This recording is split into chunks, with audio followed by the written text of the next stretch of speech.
Warahmatullahi wabarakatuh. Berjumpa lagi kita dalam membincangkan tentang keunggulan tokoh mazhab, iaitu hari ini kita akan bincangkan Imam Ahmad bin Hanbal, iaitu tokoh yang keempat daripada tokoh-tokoh mazhab.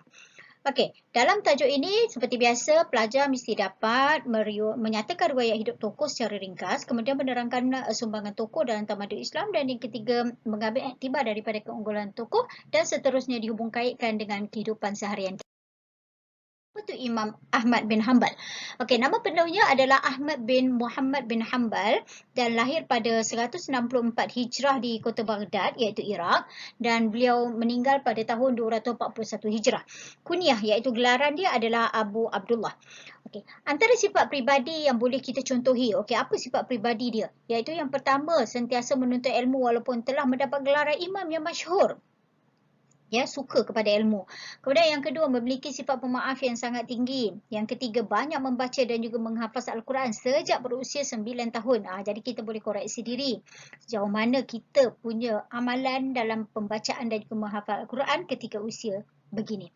Yang seterusnya, beliau kuat melakukan ibadah nawafil. Ibadah nawafil ni maksud dia adalah ibadah sunat. Ya, ibadah sunat. Ada riwayat mengatakan, anak dia mengatakan bahawa bapa dia iaitu Imam Ahmad bin Hanbal melakukan ibadah sunat, melakukan solat sunat pada waktu malam, qiyamul lail sebanyak 300 rakaat. Hebat dan juga takjubnya kita dengan ibadah nawafil yang dilakukan oleh Imam Ahmad bin Hanbal. Kemudian beliau sanggup dipenjarakan kerana mempertahankan akidahnya.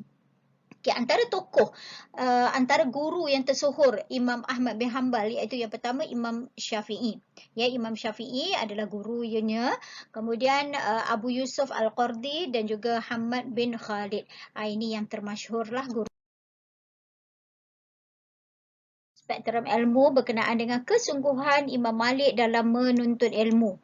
Okay, beliau sanggup dipukul, diseksa dalam penjara semasa pemerintahan Khalifah Al-Ma'mun kerana bertegas dan juga berpegang teguh mempertahankan pendirian dia, mengatakan bahawa Al-Quran bukan makhluk.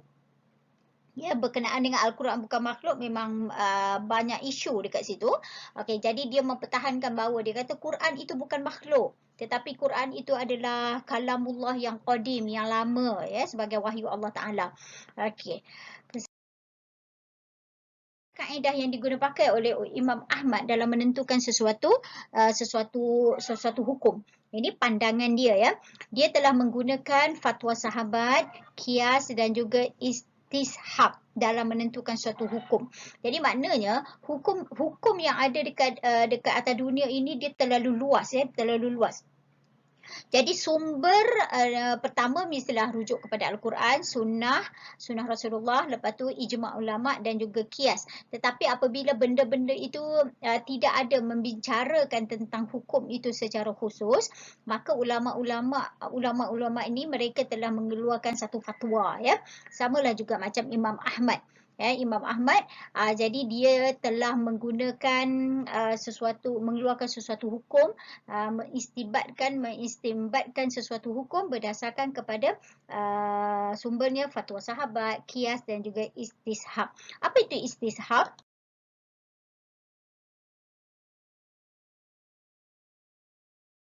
Dalil yang menilai tetapnya sesuatu perkara selagi tidak ada sesuatu perkara yang mengubahnya.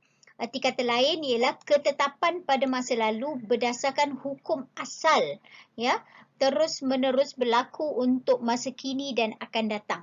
Itu maksud dia, ya. Makna hukum asal itu dia tidak ada perubahan, maka dia akan kekal.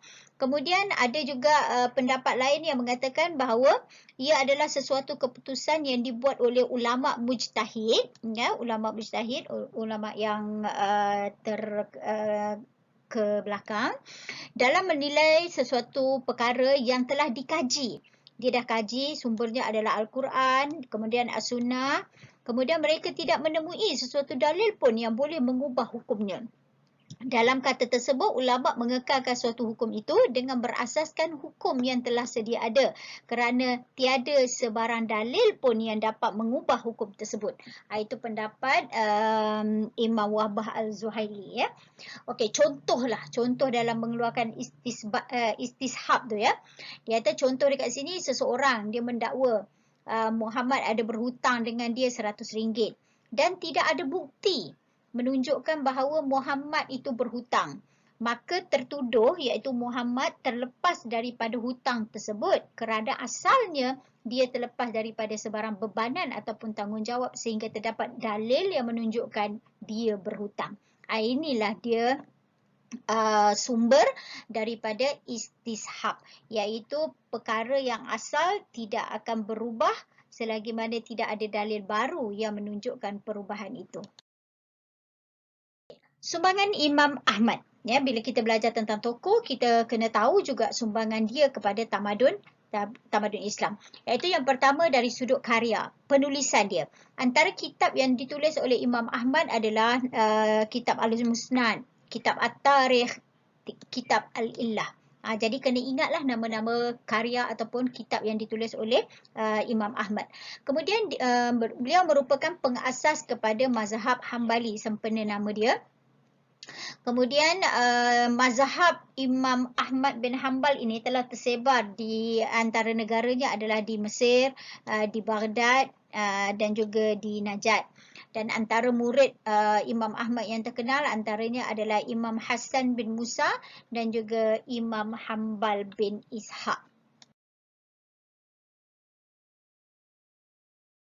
Yang menunjukkan bahawa kawasan yang mengamalkan empat-empat mazhab. Okey, kawasan ini, kawasan di atas ni, itu mazhab Hanafi. Kemudian mazhab Maliki dekat kawasan sini yang banyaknya. Kawasan Syafi'i banyaknya dekat kawasan Asia Tenggara. Lepas tu mazhab Hambali dekat kawasan sinilah. Dekat kawasan bahagian Mesir, tadi dah katakan kawasan bahagian Mesir, dekat Iraq, dekat Najat. Okey, itu antara petanya lah. Okey, seterusnya pengajaran ataupun iktibar yang kita boleh dapat daripada keunggulan tokoh yang kita pelajari. Okey, yang pertama kita hendaklah mencontohi kegigihan dan juga kesabaran imam mazhab dalam dia mencari ilmu, ya, sebagai bukti kecintaannya kepada ilmu. Kemudian kita hendaklah mengamalkan ilmu yang telah dipelajari supaya ataupun agar hidup kita diberkati oleh Allah. Kalau kita belajar teknik menjawab soalan peperiksaan, kalau ditanya tentang pengajaran, dalam pengajaran dia kena ada PIH, P pendahuluan, IEC dan H huraian. Kalau Ustazah warnakan warna biru ni, ini menunjukkan P, iaitu pendahuluan.